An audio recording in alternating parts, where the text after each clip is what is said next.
আসসালামু আলাইকুম প্রিয় দর্শক ভাইয়েরা। আমি আপনাদের সাথে আছি রাঙা ভাই।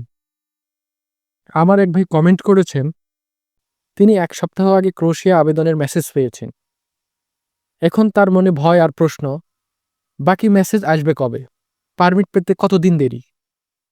আজকে আমি আপনাদের এই ১ সপ্তাহের মেসেজের আসল রহস্য এবং ক্রোয়েশিয়ার ২০২৬ সালের নতুন নিয়ম নিয়ে বিস্তারিত কথা বলব।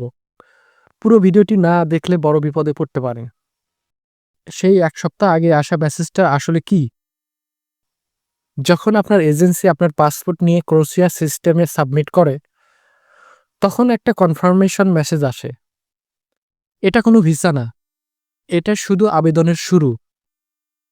এরপর আপনার ফাইল যাবে ক্রোয়েশিয়া লেবার মার্কেটে টেস্ট এবং পুলিশ ভেরিফিকেশনে।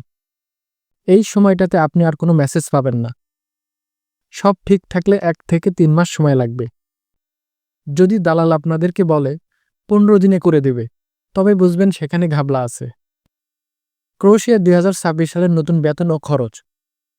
বর্তমানে ক্রোয়েশিয়ায় সাধারণ লেবার বা হেল্পার পদে ৮০০ থেকে ৯০০ ইউরো বেতন পাওয়া যাচ্ছে। দালালেরা হয়তো বলবে ২ লক্ষ টাকা বেতন। কিন্তু মনে রাখবেন, থাকা এবং খাওয়ার পর হাতে ১ লক্ষ টাকা রাখা খুব কঠিন। তাই যাওয়ার আগে অবশ্যই চুক্তিনামা ভালো করে পড়ুন। এখন অনেক কোম্পানি আবাসন বা হাউজিং দিতে চায় না। এই বিষয়গুলো আগে এজেন্সির কাছ থেকে পরিষ্কার হয়ে নিন। দালাল থেকে বাঁচার ৩টি উপায়।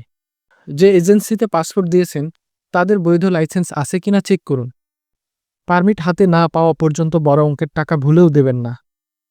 আপনার ভিসার কপি আসলে সেটি অনলাইনের মাধ্যমে বা দ্রুতবাসে যোগাযোগ করে নিশ্চিত হয়ে নিন। দয়া করে জীবন বাজি রেখে গেম দিয়ে বা পাহাড় পার হয়ে অবৈধভাবে ক্রোয়েশিয়ায় ঢুকবেন না। আপনার মনেও যদি কোনো প্রশ্ন থাকে, কমেন্ট বক্সে লিখে জানান।